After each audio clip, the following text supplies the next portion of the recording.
Olá a todos, meu nome é André Bales da Crazy Pixel e eu estou aqui para apresentar uma aula sobre materiais usando a ferramenta Blender.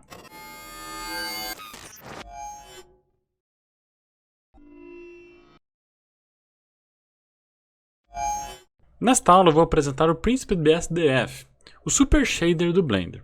E para vocês entenderem como é que ele está separado e para que servem essas separações e como é que funciona, nós vamos começar desde o início. E para isso temos que entender a luz, como que vemos. Bom, nós só podemos ver porque há luz. Mas o que é essa luz, afinal? A luz é uma onda eletromagnética cujo comprimento de sua onda se inclui num determinado intervalo no qual nosso olho é sensível. Muito esclarecedor, né? É incrível como essa frase está completamente correta, resume anos de ciências, mas a gente não consegue entender, mesmo sendo português claro. Obrigado, Wikipedia. Bom, para a gente entender melhor, é necessário compreender que a luz é um subproduto dos átomos e ela viaja pelo universo e nós chamamos de fótons, sempre no plural, porque eles sempre estão em conjunto. Esses fótons viajam em forma de onda. Cada espectro tem uma cor e uma distância diferente entre elas. Quando juntas, se somam e o que forma é a luz clara, ou o brilho branco, enfim, é luz. Quando esses fótons atingem a superfície de um objeto, parte delas é absorvida, outra parte é rebatida. A parte rebatida entra no nosso olho, é absorvida por receptores e processada dentro do nosso cérebro. A tradução desse fenômeno no nosso cérebro é o dom da visão. E aqui vemos um tomate. Mas na verdade isso não é um tomate, isso é uma imagem de um tomate. Nós estamos vendo essa imagem impressa em nossa tela. O nosso cérebro resgata todas as nossas referências conhecidas desse tomate. E a nossa mente, que é muito criativa, suspende o fato de que a gente está olhando um objeto plano e determinamos sem questionar que isso é um tomate. Pois bem, tudo isso aqui que nós estamos vendo é tomate. São formas distintas de vermos o tomate. E aqui é importante a gente entender o conhecimento abstrato que nós temos sobre os objetos. Temos que perceber o relacionamento fotográfico, o relacionamento de iluminação desses objetos, enfim, entender o que conceito por trás está atrelado esse objeto sobre essa fotografia, sobre essa imagem que nós estamos vendo na nossa frente. Por exemplo, o quanto apetitoso fica um tomate quando ele está molhado, lisinho e bem vermelhinho sobre uma superfície. Ou então o quanto de resolução nós podemos remover de um objeto para ainda assim a gente identificar como um tomate. Por isso, quando a gente busca o realismo em um determinado material, a gente precisa observar sobre qual contexto ele está, qual que é o objetivo final que você busca com esse material. E é por isso que é importante a gente buscar referências quando a gente for produzir um material. A gente precisa entender o que é esse material, para que ele serve, como que ele foi construído, porque assim a gente consegue ter mais informações na hora de desenvolver. Afinal, nós podemos tirar uma foto de um tomate no celular e nem por isso essa foto vai ficar com boa qualidade, mesmo sendo 100% realista. Bem, agora nós temos uma nova pergunta. O que é um material? Materiais e textura, no quesito de 3D, são propriedades que o mecanismo de renderização usa para renderizar um modelo. Certo, mas o que isso significa? Significa que a Render Engine, seja o Cycles, o Eevee, YF-Array, LuxRender, enfim, a Render Engine ela vai usar esses múltiplos dados e traduzir eles, fazendo vários cálculos, para transformar isso numa imagem. Ou seja, ele vai calcular todos os dados de geometria 3D, iluminação e do material que estão interagindo entre si. Cada pacote de cálculo vai ser traduzido em um pedaço da imagem e no fim ele vai nos entregar uma imagem de alta resolução com todos esses dados traduzidos em um conjunto de pixels. Então vamos agora ingressar no nó principal do Blender, o Principed BSDF. Esse nó é considerado um super shader do Blender. Ele resume uma série de informações e, ao serem editados, eles podem criar praticamente qualquer tipo de material. Por ser tão completo, parte das suas propriedades funcionam em conjunto. Então, quando a gente liga esse nó ao material output e a gente começa a editar os parâmetros que estão ali colocados, talvez a gente não veja o resultado de uma forma tão óbvia.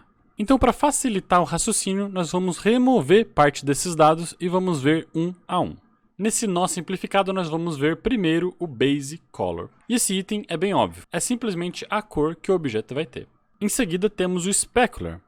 Specular é uma propriedade que determina o quanto o seu objeto vai refletir o ambiente à sua volta. Esse dado começa 0.5, mas vai de 0 a 1. Na natureza não existem objetos sem o specular. Todo objeto, em algum grau, vai refletir os fótons que o atingem. Quando nós observamos um plástico liso, por exemplo, podemos perceber que ele reflete os objetos à sua volta, mas ele não reflete como um espelho. Isso porque ele absorve parte dos fótons e vemos um reflexo mais fraco, um reflexo menos reflexível que um espelho, por exemplo. Mas ainda assim, dependendo do objeto que você está observando aí, ele pode refletir as cores que estão à sua volta. E a gente define o quanto de reflexo há nesse objeto, mudando de 0 a 1 o specular. Logo abaixo dessa opção nós temos o specular tint.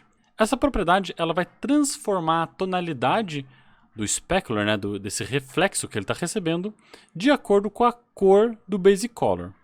O resultado que a gente pode observar nessa situação é que a luz vai bater no objeto quadrado, vai ser refletida para o objeto esférico, e quando a gente visualizar o resultado disso, ou seja, o reflexo desse objeto quadrado sobre a superfície esférica, vai ser que apenas as tonalidades de valores serão refletidas. A gente não vai ver mais a parte da saturação dele, ou seja, o vermelho dele não será mais visto, será apenas visto os valores, a parte mais escura e a parte mais clara desse retângulo. Logo acima nós temos o metallic. Metallic, como o nome já diz, é o quanto metálico o seu objeto é, o quanto de metal tem na propriedade de material. Essa é uma propriedade que vai de 0 a 1 e você consegue colocar valores intermediários a isso. Mas na natureza a gente não tem essa diferença de tonalidades. Ou você é metal ou você não é metal. Então a regra básica é que você use ou 0 ou 1 para você determinar se o seu objeto é metálico ou não. Mas como a gente está num ambiente 3D e a gente pode transformar os dados como a gente quer, afinal tudo aqui é mentira, bom, a gente pode colocar variedades nesse valor. Existem duas maneiras de a gente colocar essa variedade. Uma delas é porque parte do seu material pode ser metálico ou não, ou seja, uma parte da superfície pode estar recebendo uma parte de tinta, e essa tinta não vai ter a tonalidade, não vai ter a expressão relacionada ao metallic, ele vai estar cobrindo o metal, portanto a parte pintada ali não vai ser mais metálica. Então o metallic nessa opção vai ser parcial, uma parte sim, uma parte não. Outra propriedade que pode ser modificada, né, onde essa regra vai ser quebrada, vai ser que, de repente, o seu metal ele sofreu uma avaria. Parte foi enferrujada, parte teve poeira sobre ela, ou então parte foi suja por alguma lama. Então, todas essas partes que estão interrompendo a sua visualização do metal sobre esse objeto, está tirando a propriedade metálica e a gente está visualizando aquilo que tá por cima daquilo, seja poeira, seja lama, seja tinta, ou seja, as informações que vai estar degradando este metal. Bem, em seguida nós temos o roughness. Roughness é a propriedade que vai determinar quanto rugoso ou quanto polido o seu objeto é. O resultado final do que a rugosidade edita nos nossos parâmetros é basicamente o quanto de blur tem um objeto ou não, né? O quanto desfocado ele vai ficar no seu parâmetro em relação ao reflexo da luz. No entanto, se a gente observar a rugosidade de perto, de forma microscópica, o que a gente vai ver vai ser a interação da luz sobre as cavidades de uma determinada superfície. Quanto mais irregular for essa superfície, mais o rebatimento da luz vai ser irregular e o resultado disso vai ser que a gente não vai conseguir enxergar esse reflexo nítido. Ele vai ficar rugoso, sem o polimento. Por isso que o polimento é basicamente você passar um pano e você passar uma superfície para deixá-la cada vez mais lisa. E assim a gente vai enxergar esse objeto com mais reflexo. E a gente diz que esse objeto ele é mais brilhoso, mais lustroso. Então, a maneira como a gente trabalha esse objeto, ele pode determinar o quanto de rugosidade ou não tem uma determinada superfície. Seguindo adiante, nós temos a opção Transmission. Essa propriedade ela representa o quanto o fóton de luz vai atravessar esse objeto e a gente vai visualizar o outro lado, né? Ou seja, o quanto transparente vai ser esse objeto. Mas não é só a transparência, é como que esse fóton vai interagir e vai ser distorcido. Alguns materiais que têm propriedades parecidas com essa é o vidro, a água, objetos translúcidos que a gente consegue enxergar através deles. Assim como o metal, essa propriedade ou ela é existente ou não é, ou seja, 0 ou 1. Mas, assim como o metallic do shader, nós também podemos fazer uma transformação no shader onde parte do seu objeto pode ser translúcido, outra parte não. Em seguida nós temos o IOR, que ele anda em conjunto com o transmission. Bem, o IOR ele é a refração. É o quanto um objeto ele pode ser visto e distorcido sobre o material que nós estamos observando. O valor de IOR ele vai variar de 1, onde o objeto vai ser translúcido, até mais ou menos 1.7, no máximo 2, onde esse material vai ser bem denso e essa luz vai fazer uma grande distorção. Existe uma tabela para a gente visualizar o que cada material na natureza tem de taxa de IOR, porque o IOR ele pode ser medido. Essa tabela ela é infinita, né? Pode ser vários materiais. Existe a mistura entre materiais que vai misturar também esse valor, mas a gente usa mais ou menos de 1.45, 1.2, 1.7, depende de como você está observando a taxa de transmissão do transmission que está acontecendo no material que você está editando. Bem, continuando aqui, nós temos o emission. O emission é uma propriedade que emite luz. Agora, nós não temos mais um objeto que só recebe, ele também emite. Nós podemos observar essa propriedade numa lâmpada, na lava, enfim, em objetos que vão realmente emitir essa iluminação. Bem, em seguida nós temos uma opção importante, que é o Normal Map. O Normal Map vai interagir com a normal da malha do seu objeto. Com essa propriedade, a gente consegue fazer com que apareçam uma informação vetorial que não necessariamente a gente precisa modelar elas, ou seja, os vértices, as arestas, elas não estão lá, mas a gente está conseguindo ver a luz interagir com esse material, forçando que apareçam sombras ou highlights nesse material. Perceba nesse exemplo que de um lado, quando a luz gira em torno desse objeto, a gente consegue perceber as sombras que a superfície está tendo e de outro, não. Isso porque em uma das propriedades nós temos a normal e ela está forçando para que apareçam esses drop shadows, né? essas sombras pequenas ou esses highlights pequenos apenas na casca, né? Apenas na superfície do nosso objeto. Tenha sempre em mente que essa normal ele está apenas impressa na nossa superfície. Então, por mais que a gente force ali e pareça que determinado objeto ele está externo, né, parece uma montanha, algo grande ali que a gente está observando, não necessariamente ele vai ser calculado disso. Então, quando a gente observar esse objeto de lado, né, a pintura dessa malha de lado, a gente não vai ver realmente essa extremidade, essa parte externa. O que a gente vai ver é a superfície forçando ela. Por isso, a normal ela serve para desenhar apenas aquilo que está superficialmente. Ela é boa porque ela fica barata, né? Ou seja, o tempo de cálculo é muito menor, porque a gente não precisa calcular vetores, a gente só precisa calcular a textura do nosso mapa, e é por isso que a gente utiliza apenas na casca, apenas nessa parte superficial dos nossos objetos. Bom, para a gente poder finalizar o assunto Normal Map, existe uma coisa muito importante que é necessário você decorar, principalmente no começo, porque a gente acaba se perdendo e é uma propriedade meio chata que eu acho que deveriam mudar, mas enfim, como está aqui agora, você precisa ter atenção neste momento, que é, quando você baixar um Normal Map de um site ou de algum lugar, esse Normal Map você tem que mudar a maneira como o RGB é lido. Você tem que adicionar aqui, então, a propriedade No Color. Então, essa é a primeira coisa que você sempre tem que lembrar.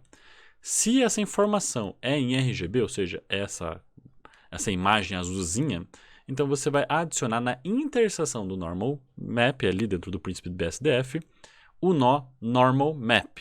Então, ela vai ficar no meio dessa interseção. Você vai transformar uma informação RGB, No Color, em vetor com esse nozinho. Daí você liga ele no Príncipe do BSDF.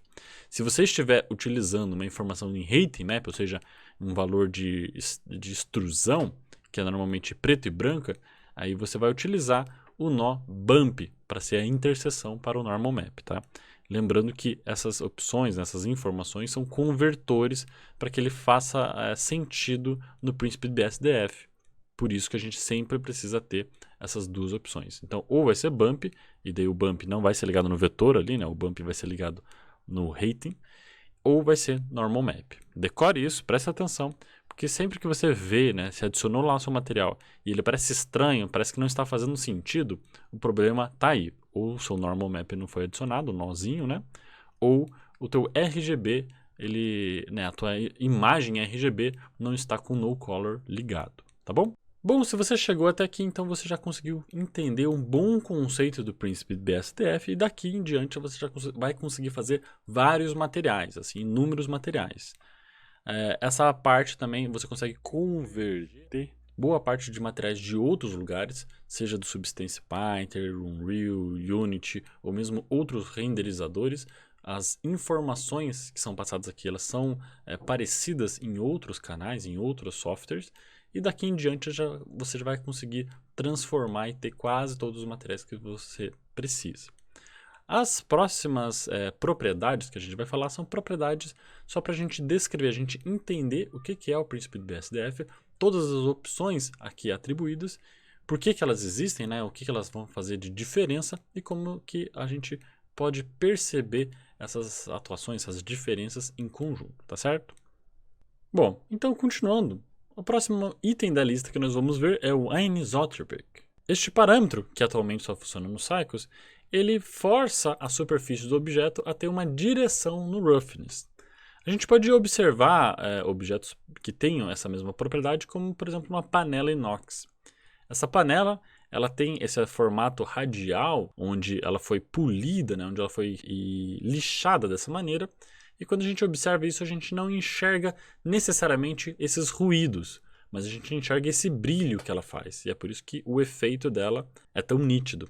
O anisotropic faz forçar esse efeito. Logo abaixo nós temos um parâmetro para rotacionar a direção desse anisotropic. Essa rotação ela é controlada de maneira geral, mas nós também podemos desenhar onde que está a localização desses pontos, através de uma normal própria, que a gente chama aqui de tangent. Essa opção serve para justamente direcionar qual que é as partes que vão ter esse normal. A gente pode criar múltiplas anisotropics, né, múltiplas partes que vão ter esse efeito, e a gente pode também desenhar que tipo de forma que vai fazer esse efeito ou não, né? E aí também angular que tipo de rotação ela vai ter. São três opções que andam em conjunto e elas são mais fáceis de observar quando o roughness está baixo, ou seja, quando o objeto é bem brilhoso. Em seguida nós temos a opção Clear Coat. Essa opção serve para dar uma segunda camada de roughness. Para a gente entender como que ele funciona, basta a gente pensar num material que tem um verniz por cima. Então imagine uma madeira. Essa madeira ela tem uma camada de roughness que normalmente é baixa, né? Ela é muito rugosa e não tem muito brilho sobre ela. Mas se você adicionar uma cera, né, ou se você colocar por cima dele uma camada de verniz, que é uma tinta muito lisa e também transparente, você vai observar que apesar de você conseguir enxergar o roughness baixo da sua madeira, essa camada nova que está por cima dessa madeira vai ficar mais lisa. E essa observação ela é trazida através do Clear Coat. E logo abaixo nós temos o Roughness Clear Coat, ou seja, o quanto de blur nós temos do Clear Coat. Essa camada é importante ela ser diferente do Roughness normal, ali, do primeiro Roughness. Então é importante que esses dois parâmetros sejam diferentes. Se eles forem o mesmo, a gente não vai conseguir observar ele no material. Por se tratar de uma segunda camada, nós também temos a normal dessa camada. Então a gente pode, como na natureza, ter o material por debaixo de um verniz e esse verniz ele pode sofrer avarias. Essas avarias vão ser só observáveis nessa parte lisa de onde a gente está enxergando esse verniz por cima. Então ele também tem seu próprio normal. E se é normal, é um canal vetorial, portanto a gente precisa ter o bump ou o normal map para fazer a conversão vetorial. Em seguida nós temos a opção de alpha, que é para deixar seu objeto transparente ou não, e aqui no caso a gente não tem um controle de IOR, né? É como se essa transparência ela sempre fosse no valor com IOR 1, ou seja, o teu objeto está sendo observado ou não. Essa é uma propriedade bem simples, mas que a gente tem que observar outros pontos. No Cycles, ali nas propriedades de renders, nós temos a opção Light Paths. E ali a gente pode editar a quantidade de layers que a gente vai observar dessas transparências. Já no Eevee, a gente tem que mudar nas propriedades do material que tipo de blend que esse alpha vai ter. Pode ser o modo blend, que ele funciona na maior parte das vezes, a não ser que você tenha múltiplas camadas, e daí ele não vai conseguir entender muito bem a normal entre uma e a outra. Pode ser no modo hashed, onde ele vai fazer como se fosse um pontilhismo sobre essas camadas. Ou então pode ser o modo clip, onde ele vai de 0 a 1 só. Então você não tem blend, ele ou é transparente ou ele não é transparente. Portanto, tenha atenção quando você for mexer nessas propriedades para que essas outras propriedades estejam coerentes na sua cena, tá bom? Bom, em seguida nós temos o Transmission Roughness. Se você entendeu o conceito do Clear Coat, se você entendeu o conceito do Transmissions, você consegue entender o Transmission Roughness. É justamente uma outra camada de rugosidade, mas é agora na parte interna desse vidro, e essa propriedade pode ser melhor observada quando ela é bem diferente do roughness normal. E agora, compreendendo as múltiplas camadas que o mesmo nó pode nos dar, a gente pode entender um pouquinho melhor sobre o GGX e o Multiscatter GGX, que é a primeira opção que o shader nos dá para a gente poder editar. Essa propriedade ela fazia bastante diferença em outras placas de vídeo, assim, por questões de agilidade. Hoje em dia ela não faz tanta diferença assim, e ela representa a maneira como os fótons vão rebater no roughness dos seus objetos. Para a gente compreender como é que funciona, a gente tem que voltar o que significa o roughness, e a gente tem que observar o roughness como a natureza observa. Na natureza, o roughness é simplesmente a maneira como existem vários vincos na superfície de um material e a gente vai ver o rebatimento da luz nesses vincos de uma maneira mais polida ou menos polida, ou seja, mais lustrosa ou não.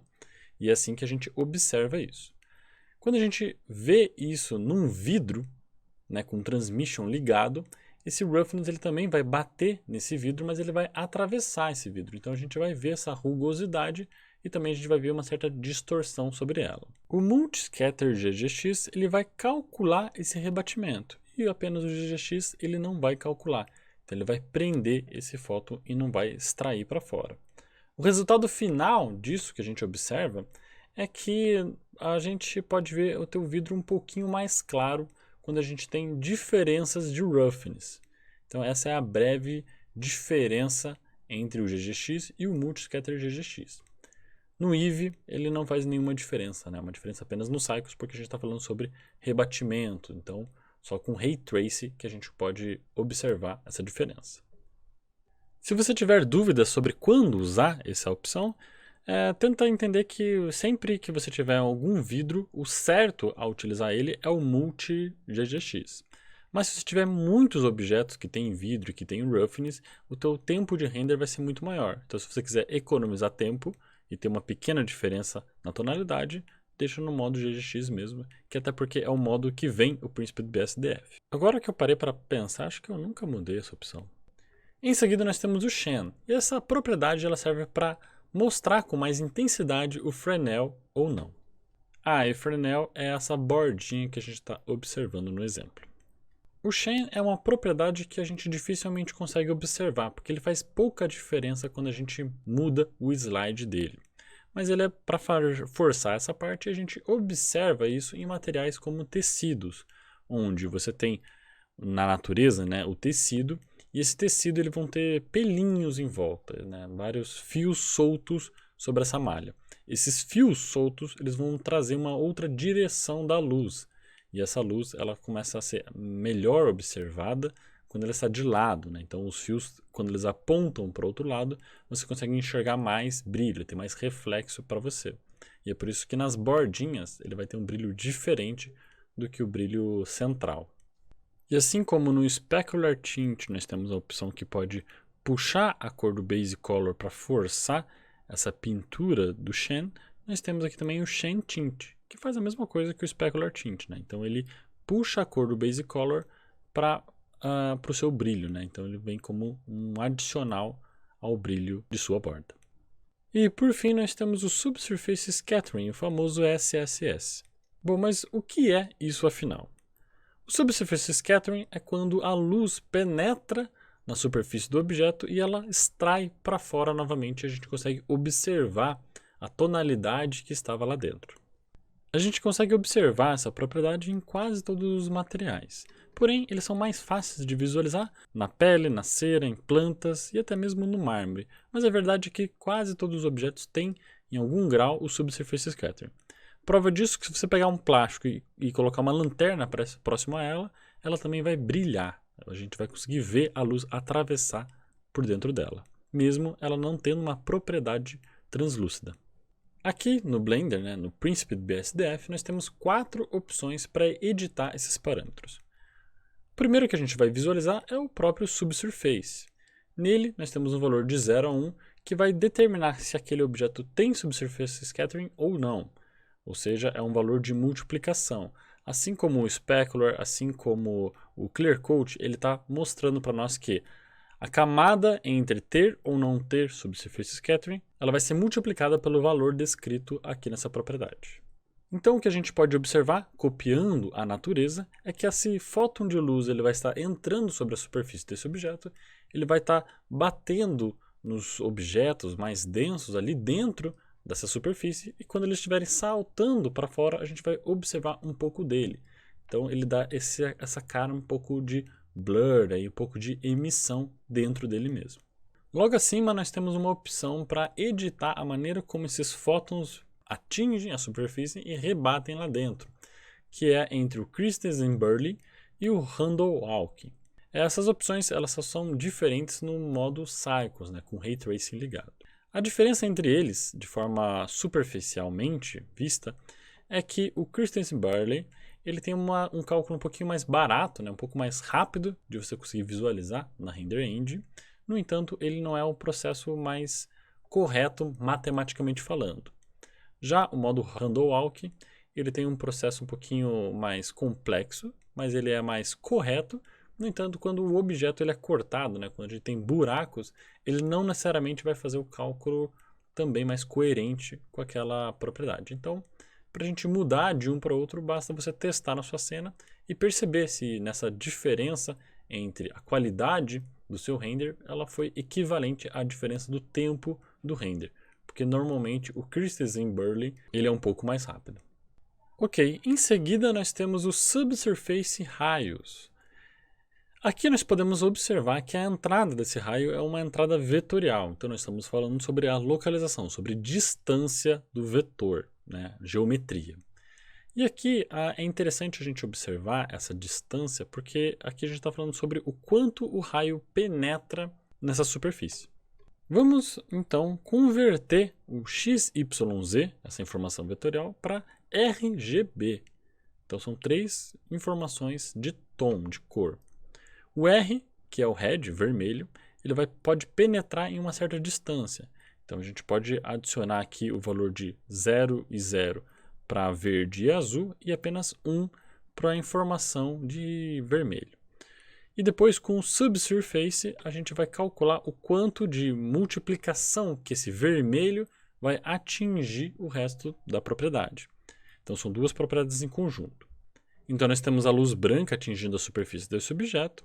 Da luz branca o que sobra é apenas a luz vermelha entrando sobre essa superfície e ela vai entrar o valor da sua cor vezes o valor de quanto que ela vai entrar, de quanto de Subsurface tem.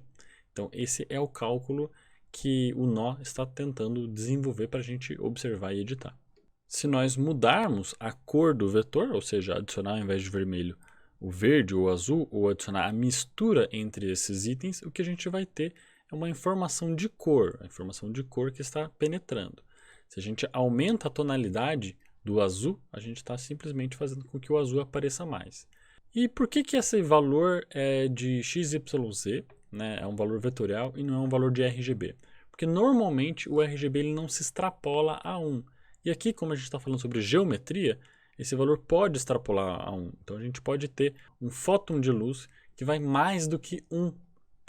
Essa distância é maior do que esse 1 que ele está determinando. Então pode ser 10. E aí a gente vai ver muito mais tom de azul do que o tom de vermelho, como anteriormente. E logo em seguida nós temos o Subsurface Color. E aí fica um pouco confuso a gente entender porque nós temos uma opção sobre os raios de direção que a gente tem que converter para RGB, para a gente entender a tonalidade que vai fazer com que esse foto vai atingir o objeto por dentro, e depois nós temos um valor em RGB que está representando também essa tonalidade. Pois bem, o Subsurface Color representa como a cor vai extrair para fora novamente desse objeto. Então nós temos a entrada por cima, nós temos a entrada por dentro e depois por cima novamente extraindo para fora ali a cor. Pode parecer confuso, mas na verdade é só a gente entender como são 3 camadas distintas de tonalidade, onde uma é multiplicada pela outra. Se a gente deixa o Subsurface com valor de 1, né, ou seja, o valor de 100%, os raios com também valor de 1, ou seja, todos eles branco, e o Subsurface Color também no valor de 1, simplesmente a gente vai ter um Subsurface Color com 1 vezes 1 vezes 1, ou seja, o resultado dessa multiplicação desses 3 pontos. Quando a gente edita esses pontos de forma distinta, aí sim a gente vai ter essa tonalidade diferenciada. Para resumir, a gente vai pensar então como que a gente deve executar esses dados. Então, pensando numa pele humana, a gente vai ter que adicionar uma certa tonalidade de subsurface para a gente poder julgar o quanto de subsurface vai ter ou não. Depois a gente vai adicionar aqui o Surface Color para a gente tentar interpretar o que é a camada de iluminação que está por dentro da pele, né, logo abaixo da pele. E o Surface Raios ele vai auxiliar essa tonalidade diferenciada, tentando colocar com os raios na parte interna de uma maneira mais forte ou não a determinada cor vetorial que você determinou ali. Então, normalmente para a pele ele já vem com uma configuração baseada numa pele branca humana, né? Mas a gente pode ir editando esses pontos sempre tendo em vista essa tonalidade vetorial. E com isso nós concluímos aqui o Príncipe BSDF, então esse super shader do Blender. É interessante a gente ir pensando nele como um shader que você consegue editar vários parâmetros e com ele a gente consegue ainda multiplicar, adicionar mais camadas com ele e editar outros parâmetros, assim, né? E assim você pode ter a infinidade de materiais que a natureza nos dá. Espero que você tenha aproveitado essa aula, que você tenha entendido os conceitos fundamentais dos shaders do Blender e que você possa usar isso nos seus projetos. Então, muito obrigado e até a próxima.